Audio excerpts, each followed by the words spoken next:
8 থেকে 80 প্রত্যেক বয়সী দর্শকের মনে নচিকেতার গান আজও অমলিন। আজও তার গানে মেতে ওঠে বাঙালি। বয়সের ভারে কিছুটা থেমেছে তার বিজয় রথ, তবে সঙ্গীতের জগতে তার অবদান কেউ কোনোদিন ভুলবে না। শীতকাল আরম্ভ হলেই একের পর এক অনুষ্ঠান করতেন নচিকেতা, কিন্তু ইদানিং তার শরীরটা নাকি খারাপ, একদমই ভালো নেই তিনি। মাঝে একবার হসপিটালেও ভর্তি হয়েছিলেন গায়ক। আবার খারাপ খবর বাংলা সঙ্গীতের দুনিয়াতে। জানা গেছে শনিবার তাকে হসপিটালে ভর্তি করা হয়েছে। হার্টের সমস্যায় ভুগছেন নচিকেতা। যদিও এখন কিছুটা ভালো আছেন তিনি, এমনটাই জানা গেছে। সূত্র মারফত খবর, আজ আসানসোলে গানের শো ছিল তার, কিন্তু শরীর খারাপের জেরে একসাথে অনেক শো বাতিল করেছিলেন।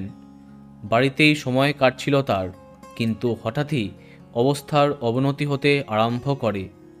তড়িঘড়ি হসপিটালে ভর্তি করা হয় তাকে। পরিবার তরফে গায়কের স্বাস্থ্যের সম্পর্কে কোনো আপডেট দেওয়া হয়নি। আমরা আশা করছি খুব দ্রুত সুস্থ হয়ে উঠবেন সবার পছন্দের গায়ক নচিকেতা। তো বন্ধুরা, এখন তোমার কি মন্তব্য কমেন্টে জানাতে পারো। এই রকম আরও অনেক ভিডিও পেতে সাবস্ক্রাইব কারেন্ট বস। ধন্যবাদ।